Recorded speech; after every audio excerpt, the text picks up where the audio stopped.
For a long time now, me and my twin brother have been wanting to make our own game, but we never thought we were good enough to finish anything.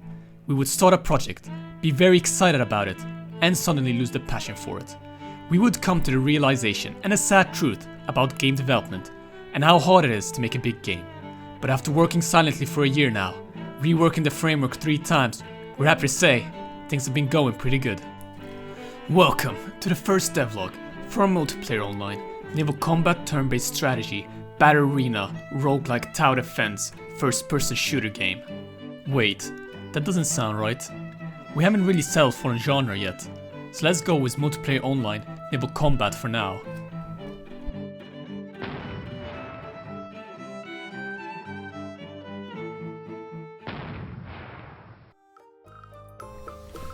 So let's talk about who we are. We are 2 game programming students from Sweden. During our time as students, we both created numerous smaller games, but are yet to make a larger scale game to be released on platforms like Steam and console. After learning a lot, we can confidently say that we feel ready to make this game our first game. But most importantly, we are looking to build a fun community, learn and enjoy the ride. Growing up, we were both really fascinated about board games and unique experiences, and we spent a lot of time playing a game called Puzzle Pirates, which made us into big pirate fans. Puzzle Pirates was a very unique game, where every mechanic of being a pirate was connected to a puzzle.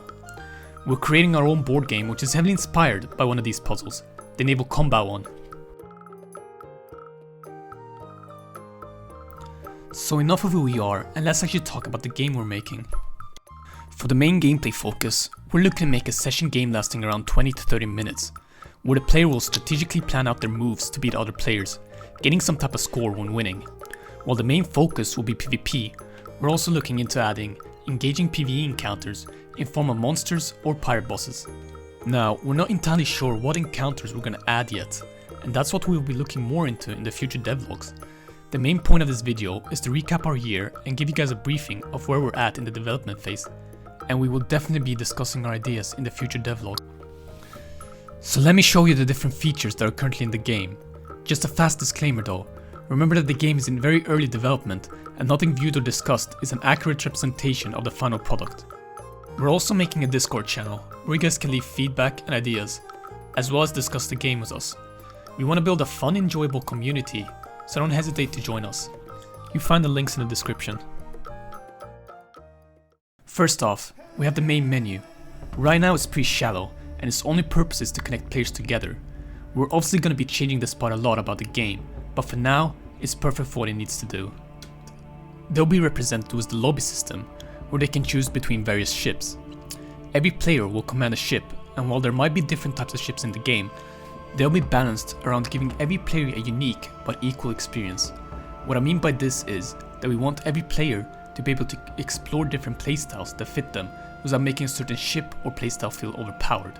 Players will also be able to choose the icon to represent them.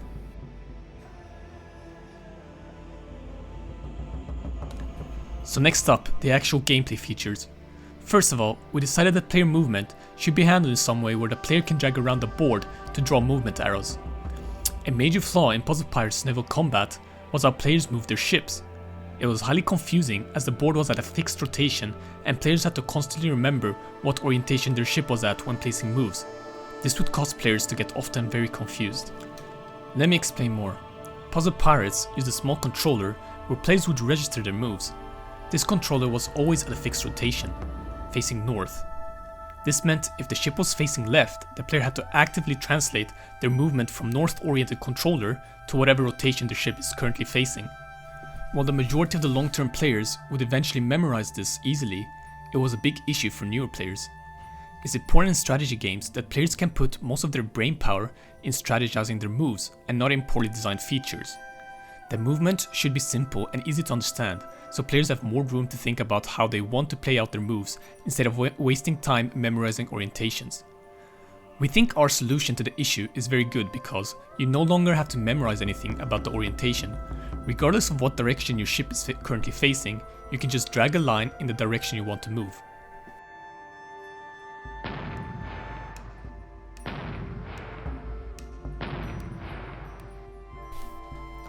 While the gameplay will mostly focus on the PvP, we'll be looking to add various AI monsters to help create more meaningful encounters. They might be bosses that give big buffs, or smaller sea monsters to help you gather more gold. We want to create AI that feels good to play against and behave in a natural way. Therefore, we'll be looking to add sea monsters that provide the player with resources to enhance their ship and power level. As a result, these monsters will become points of attraction to all players, helping create interesting battle scenarios. We're also looking to add much stronger ship AIs that provide even larger rewards. These bosses will be extra challenging and provide great risk for great rewards. When making PvP games, it's extra important that the players have a good reason to group up and fight. Otherwise they'll just camp and wait for the other player to do the first move, which can end up being extremely boring. Therefore, it's important to create events that encourage the players to fight. So we mentioned that players can collect various resources. So where will they spend it? Well, we have a very early version of the shop implemented, where the players can interact and buy different items to enhance their ship. Players can also view the game state and what everyone else has bought, which is a feature inspired by MOBA games like League of Legends.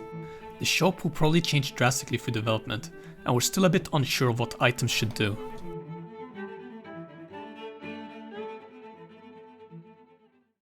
Now we've reached the end of the video, but I'm sure all of you still don't know exactly what the game loop is. And honestly, we don't either, yet. We've been spending most of our year working on the back end for the game, which is very important when making an online multiplayer game. We have many tools ready for us to design the best game we want to make, but still a lot of designing to do. And that's what the upcoming devlogs will be about. So please tell us what you think in the comments and in our Discord server. And until next time, bye bye.